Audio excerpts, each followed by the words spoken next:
Hey guys, in this month's Historical Fiction 101, we're going to be going through the Goodreads nominations for Historical Fiction 2024.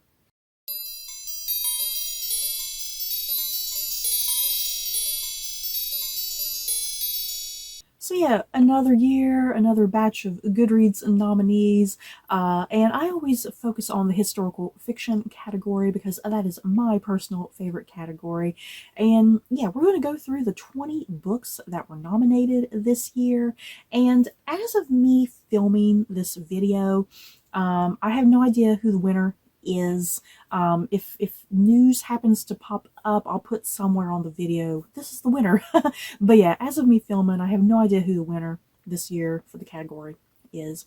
So yeah, let's get going. We have 20 books to get through here that were nominated this year, and pretty much all of them I have not read. A lot of them I've not read. There's a couple I've not even heard of. I feel like sometimes I just read the wrong historical fiction. Is it just me? I feel like I'm always reading the wrong books that no one else is reading. I don't know, because sometimes there's just subgenres within historical fiction that are just not my favorite, you know? So yeah, we'll go through this, see how it is, see how we're feeling. And as always, I'm going to be looking down here at my laptop on Goodreads, reading the plot synopsises. So if you want to pull up your Goodreads, add in these books, do so now. Our first nominee, The Lion Women of Tehran by Marjan Kamali. In 1950s Tehran, 7-year-old Ellie lives in grand comfort until the untimely death of her father, forcing Ellie and her mother to move to a tiny home downtown. Lonely and bearing the brunt of her mother's enduring grievances, Ellie dreams of a friend to alleviate her isolation. Luckily, on the first day of school, she meets Homa, a kind, passionate girl with a brave and irrepressible spirit. Together, the two girls play games, learn to cook in the store kitchen of Homa's warm home, wander through the colorful stalls of the Grand Bazaar, and share their ambitions for becoming lion women. But their happiness is disrupted when Ellie and her mother are afforded the opportunity to return to their previous bourgeois life. Now a popular student at the best girls' high school in Iran, Ellie's memories of Homa begin to fade. Years later, however, her sudden reappearance in Ellie's privileged world alters the course of both of their lives. Together, the two young women come of age and pursue their own goals for meaningful futures, but as the political turmoil in Iran builds to a breaking point, one earth-shattering betrayal will have enormous consequences. Oh, okay, this sounds pretty good. I definitely maybe need to try this one out sometime in the future. The Women by Kristen Hanna. Raised in the sun-drenched idyllic world of Southern California and sheltered by her conservative parents, Frances McGrath has always prided herself on doing the right thing. But in 1965, the world is changing, and she suddenly dares to imagine a different future for herself. When her brother ships out to serve in Vietnam, she joins the Army Nurse Corps and follows his path. As green and inexperienced as the men sent to Vietnam to fight, Frances is overwhelmed by the chaos and destruction of war. Each day is a gamble of life and death, hope and betrayal. Friendships run deep and can be shattered in an instant. In war, she meets and becomes one of the lucky, the brave, the broken, and the lost. But war is just the beginning for Frances and her veteran friends. The real battle lies in coming home to a changed and divided America, to angry protesters, and to a country that wants to forget Vietnam. Next up, The Storm We Made by Vanessa Chan. Malaya, 1945. Cicely's family is in terrible danger. Her 15-year-old son, Abel, has disappeared, and her youngest daughter, Jasmine, is confined in a basement to prevent being pressed into service at the comfort stations. Her eldest daughter, Jujube, who works at a tea house frequented by drunk Japanese soldiers, becomes angrier by the day. Cicely knows two things: that this is all her fault, and that her family must never learn the truth. A decade prior, Cicely had been desperate to be more than a housewife to a low-level bureaucrat in British colonized Malaya.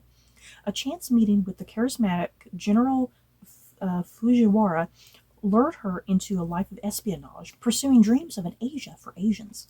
Instead, Cicely helped usher in an even more brutal occupation by the Japanese. 10 years later, as the war reaches its apex, her actions have caught up with her. Now her family is on the brink of destruction, and she will do anything to save them. Next up, The Great Divide by Cristina Henriquez. It is said that the canal will be the greatest feat of engineering in history, but first it must be built.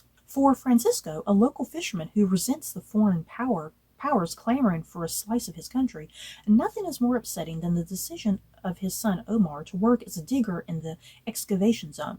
But for Omar, whose upbringing was quiet and lonely, this job offers a chance to finally find connection.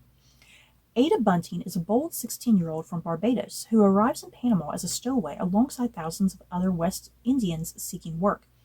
Alone and with no resources, she is determined to find a job that will earn enough money for her ailing sister's surgery. When she sees a young man, Omar, who has collapsed after a grueling shift, she is the only one who rushes to his aid.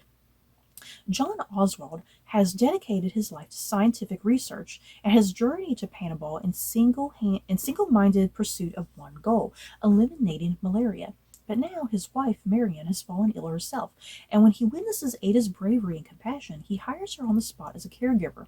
This fateful decision sets in motion a sweeping tale of ambition, loyalty, and sacrifice. Next up, Husbands and Lovers by Beatrice Williams. So we start off here in the present before we go into like flashback chapters, it sounds like. So in New England, 2022, 3 years ago, single mother Mallory Dunn received the telephone call every parent dreads. Her 10-year-old son Sam has been airlifted from summer camp with acute poisoning from a toxic death cap mushroom, leaving him fighting for his life.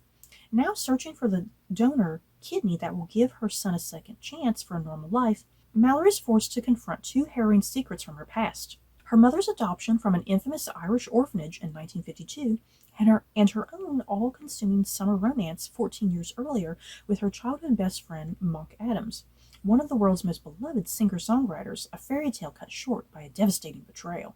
So we go back to Cairo, 1951.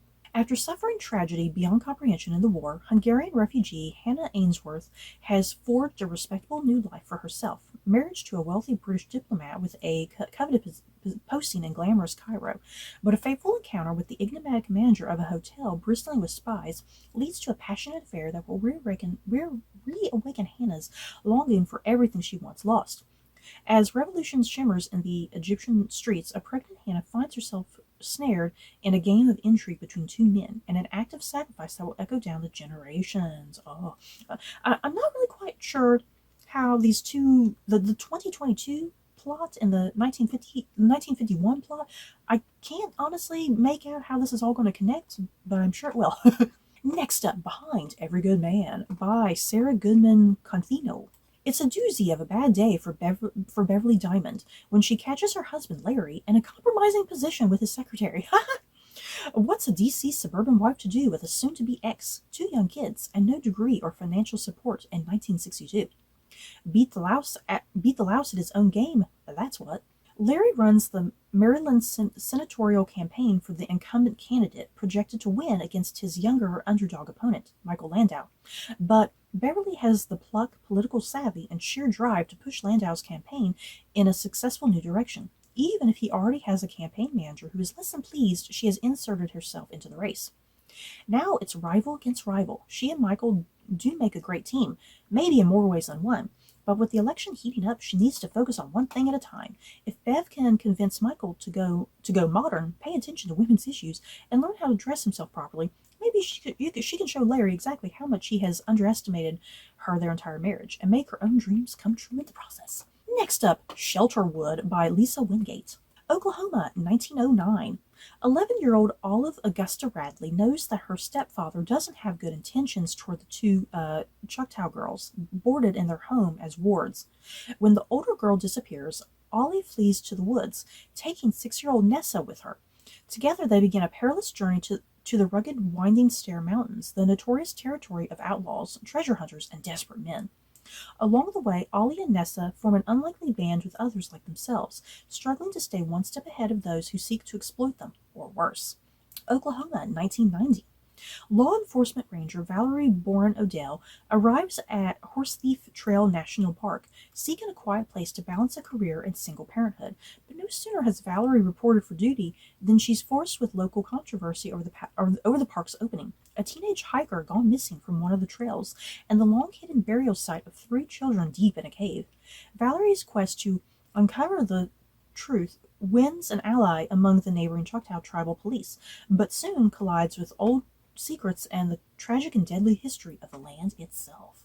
Next up, The Frozen River by Ariel Lawhon. And this book actually came out back in December of 2023 because I got it for a Christmas gift that year.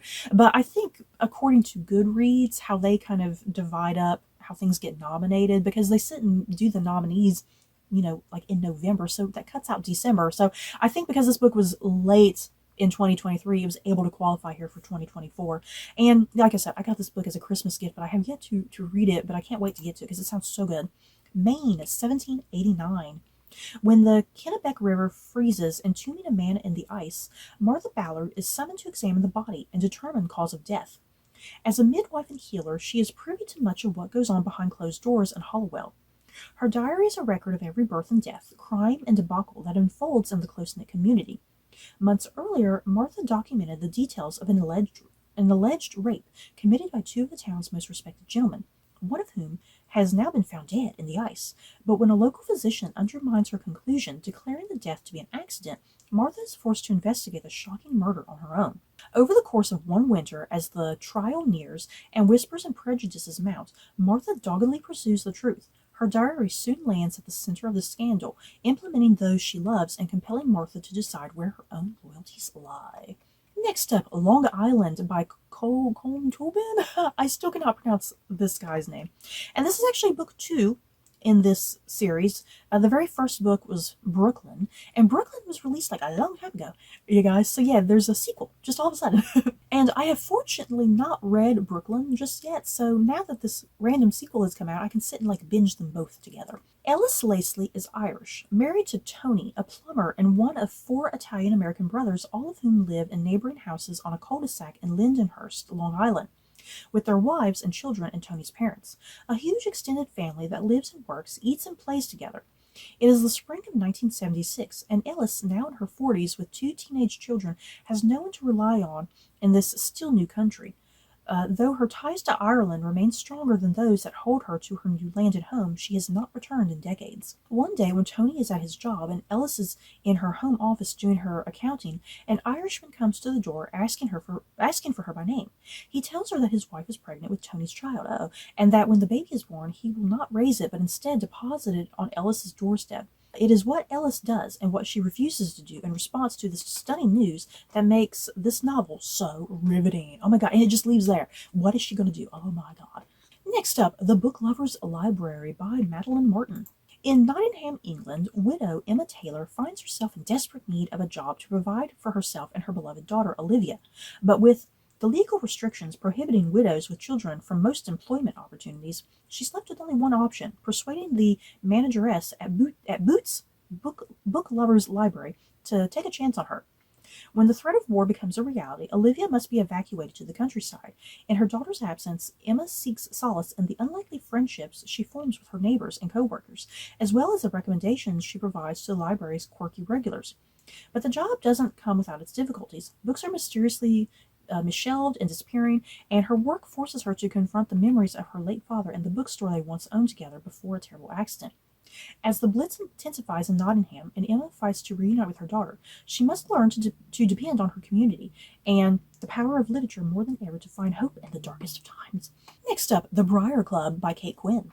Washington, D.C., 1950. Everyone keeps to themselves at Briarwood House, a down-at-the-heels, all-female boarding house in the heart of the nation's capital, where secrets hide behind white picket fences. But when the lovely, mysterious widow Grace March moves into the attic, she draws her oddball collection of neighbors into unlikely friendship. Poised English beauty Fliss, whose facade of perfect wife and mother covers gaping inner wounds, police officer's daughter Nora, who is entangled with a shadowy gangster, frustrated baseball star Bee, whose career has ended along with the Women's Baseball League of World War II, and poisonous gung-ho Arlene, who has thrown herself into McCarthy's Red Scare. Grace's weekly attic room dinner parties and window-brewed sun tea become a healing balm on all their lives, but she hides a terrible secret of her own. When a shocking act of violence tears apart their house, the Briar Club women must decide once and for all who is the true enemy in their midst. Oh my god. Next up, James by Percival Everett. And you guys, I think I really need to get this book, because I think it was named like the Barnes & Noble Book of the Year, so I need to get my hands on this, because I was really tempted to get it when it first came out, but then I never did, so I think I'm going to have to get it like, sooner rather than later. When the enslaved Jim overhears that he is about to be sold to a man in New Orleans, separated from his wife and daughter forever, he decides to hide on nearby Jackson Island until he can formulate a plan. Meanwhile, Huck Finn, that Huck Finn, has faked his own death to escape his violent father, recently returned to town. As all readers of American literature know, this thus begins the dangerous and transcendent journey by raft down the Mississippi River toward the elusive and too often unreliable promise of the free states and beyond. So yeah, this is like a retelling of the adventures of Huckleberry Finn, you guys, but told completely through the point of view of James. And yeah, giving him agency in the story, which sounds so compelling. Next up, The Bullet Swallower by Elizabeth Gonzalez James. In 1895, Antonio Sonora is the latest in a long line of ruthless men. He's good with his gun and is drawn to trouble, but he's also out of money and out of options. A drought has ravaged the town of Dorado, Mexico, where he lives with his wife and children. And so when he hears about a train laden with gold and other treasures, he sets off for Houston to rob it with his younger brother Hugo in tow. But when the heist goes awry and Hugo is killed by the Texas Rangers, Antonio finds himself launched into a quest for revenge that endangers not only his life and his family, but his eternal soul. Ooh. Next up, Anita de Monta Laughs Last by... the last name is Gonzalez. I'm going to leave it at that. If I ever do by chance purchase this book, a pronunciation guide will be helpful. 1985, Anita de Monta, a rising star in the art world, is found dead, oh my god, in New York City. Her tragic death is the talk of the town, until it isn't. By 1998, Anita's name has been all but forgotten, certainly by the time Raquel, a third-year art history student, is preparing her final thesis. On College Hill, surrounded by privileged students whose futures are already paved out for them, Raquel feels like an outsider. Students of color like her are the minority here, and the pressure to work twice as hard for the same opportunities is no secret. But when Raquel becomes romantically involved with a well-connected older art student, she finds herself unexpectedly rising up the social ranks. As she attempts to straddle both worlds, she stumbles upon Anita's story, raising questions about the dynamics of her own relationship, which eerily mirrors that of the forgotten artist. Ooh. Next up, The Seventh Veil of Salam by Silvia Moreno Garcia. At the time of me filming this video, I am about to start reading this book. So hopefully I really like it, because it is part of the nominees this year. So I'm really looking forward to it, and I do adore Silvia Moreno Garcia. 1950s Hollywood. Every actress wants to play Salam, the star-making role in a big-budget movie about the legendary woman whose story has inspired artists since ancient times. So when the film's mercurial director casts Vera, an unknown Mexican ingenue, in the lead role, she quickly becomes the talk of the town. Vera also becomes an object of the envy for Nancy, a bit player whose career has stalled and who will do anything to win the fame she believes she richly deserves. Two actresses, both determined to make it to the top in Golden Age Hollywood, a city overflowing with gossip, scandal, and intrigue, make for a sizzling combination. But this is the tale of three women, for it is also the story of the Princess Salam herself, consumed with desire for the fiery prophet who foretells the doom of her stepfather Herod, a woman torn between the decree of duty and the yearning of her heart. Ooh, so yeah, this sounds so good. We're going back to biblical times, and then we also have something with Golden Age Hollywood. Sounds great. Next up, The Paris Novel by Ruth Raquel. Stella reached for an oyster, tipped her head, and tossed it back. It was cool and slippery, the flavor so briny, it was like diving into the ocean. Oysters, she thought, where have they been all my life? Okay, that's a weird opening to the synopsis. When her estranged mother dies, Stella is left with an unusual one-way plane ticket and a note reading Go to Paris. But Stella is hardly cut out for adventure. A childhood trauma has kept her confined to the strict routines of her comfort zone. When her boss encourages her to take time off, Stella resigns herself to honoring her mother's last wishes. Alone in a foreign city, Stella falls into old habits, living cautiously and frugally. Then she stumbles across a vintage store where she tries on a fabulous Dior dress. The shopkeeper insists that this dress was meant for Stella, and for the first time in her life, Stella does something impulsive. She buys the dress, and together they embark on an adventure. Her first iconic brassiere, Les Deux Magots, where Stella tastes her first oysters, and then meets an octogenarian art collector who decides to take her under his wing. As Jules introduces her to a veritable who's who of the 1980s Paris literary art and culinary worlds, Stella begins to understand what it might mean to live a larger life. This sounds like it's a bit of a silly, fun book. Next up, The Love Elixir of Augusta Stern by Lydia Cohen Loggeman. On the cusp of turning 80, newly retired pharmacist Augusta Stern is adrift. When she relocates to Rolatondo Springs, an active senior community in southern Florida, she unexpectedly crosses paths with Irving Rifkin, the delivery boy from her father's old pharmacy, and the man who broke her heart 60 years earlier. As a teenager growing up in 1920s Brooklyn, Augusta's role model was her father, Solomon Stern, the trusted owner of the local pharmacy and the neighborhood expert on every ailment. But when Augusta's mother dies and great aunt Esther moves in, Augusta can't help but be drawn to Esther's curious methods. As a healer herself, Esther offers Solomon's customers her own advice, unconventional remedies ranging from homemade chicken soup to a mysterious array of powders and potions. As Augusta prepares for pharmacy college, she is torn between loyalty to her father and fascination with her great aunt, all while navigating a budding but complicated relationship with Irving. Desperate for clarity, she impulsively uses Esther's most potent elixir with disastrous consequences. Disillusioned and alone, Augusta vows to reject Esther's enchantments forever. 60 years later, confronted with Irving, Augusta is still haunted by the mistake of her past. What happened all those years ago, and how did her plan go so spectacularly wrong? Did Irving ever truly love her, or was he simply playing a part? And can Augusta reclaim the magic of her youth before it's too late? So yeah, it says the love elixir here in the title, so I'm assuming she's going to make some sort of love potion and just goes downhill from there. Next up, The Phoenix Crown by Kate Quinn and Janie Chang, and I do own this book, but I have yet to get around to it. San Francisco, 1906. In a city bustling with newly minted millionaires and scheming upstarts, two very different women hope to change their fortunes. Gemma, a golden-haired, silver-voiced soprano whose career desperately needs rekindling, and Soline, a petite and resolute Chinatown embroideress who is determined to escape an arranged marriage. Their paths cross when they are drawn into the orbit of Henry Thornton, a charming railroad magnate whose extraordinary collection of Chinese antiques, including the fabled Phoenix Crown, a legendary relic of Beijing's fallen summer palace. His patronage offers Gemma and Suling the chance of a lifetime, but their lives are thrown into turmoil when a devastating earthquake rips San Francisco apart and Thornton disappears, leaving behind a mystery reaching further than anyone could have imagined, until the Phoenix Crown reappears 5 years later at a sumptuous Paris costume ball, drawing Gemma and Suling together in one last desperate quest for justice. Next up, There Are Rivers in the Sky by Elif Shafak. In the ancient city of Nivea, on the bank of the river Tigris, King Ashurbanipal of Mesopotamia, erudite but ruthless, built a great library that would crumble with the end of his reign.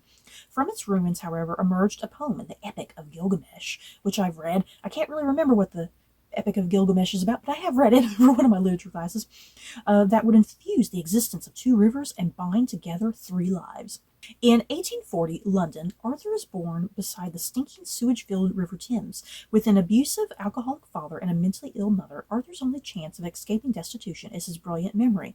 When his gift earns him a spot as an apprentice at a leading publisher, Arthur's world opens up far beyond the slums, and one book in particular catches his interest, Nivea and Its Remains. In 2014 Turkey, Naren, a 10-year-old Yazidi girl, is diagnosed with a rare disorder that will soon cause her to go deaf. Before that happens, her grandmother is determined to baptize her in a sacred Iraqi temple, but with the rising presence of ISIS and the destruction of the family's ancestral lands along the Tigris, Naren is running out of time. Then in 2018, London, the newly divorced Zalika, a hydrologist, moves into a houseboat on the Thames to escape her husband. Orphaned and raised by her wealthy uncle, Zalika has made the decision to take her own life in 1 month, until a curious book about her homeland changes everything. So it sounds like these three different timelines, they're all going to be connected by this book, it sounds like. And the last book that was nominated for the Goodreads historical fiction category this year, By Any Other Name by Jodi Picoult. Young playwright Melina Green has just written a new work inspired by the life of her Elizabethan ancestor Amelia Bassano. But seeing it performed is unlikely in a theater world where the playing field isn't level for women. As Melina wonders if she dares risk failure again, her best friend takes the decision out of her hands and submits the play to a festival under a male pseudonym. In 1581, young Amelia Bassano is a ward of English aristocrats. Her lessons on languages, history, and writing have endowed her with a sharp wit and a gift for storytelling. But like most women of her day, she is allowed no voice of her own. Forced to become a mistress to the Lord Chamberlain, who oversees all theatre productions in England, Amelia sees firsthand how the words playwrights can move an audience. She begins to form a plan to secretly bring a play of her own to the stage by paying an actor named William Shakespeare to front her work. So yeah, I think this book is kind of playing around with that idea because there's always been that fun theory that William Shakespeare never actually wrote his own plays, that like women did it. So you guys, that is it for the 20 books that were nominated this year in the Goodreads historical fiction category. Just a couple of those that I'm even aware of. A lot of them I'm not even heard of, but some of them do sound really good. I'm definitely curious, you guys, as always. How did you feel about this year's contenders list? Frustrations, disappointments? Do you wish there had been a book in there that you preferred yourself to have been in the list? Let's discuss. So that's it for this video. Don't forget to like, comment, and subscribe. And if you like this video, you may like these other videos. Bye, guys.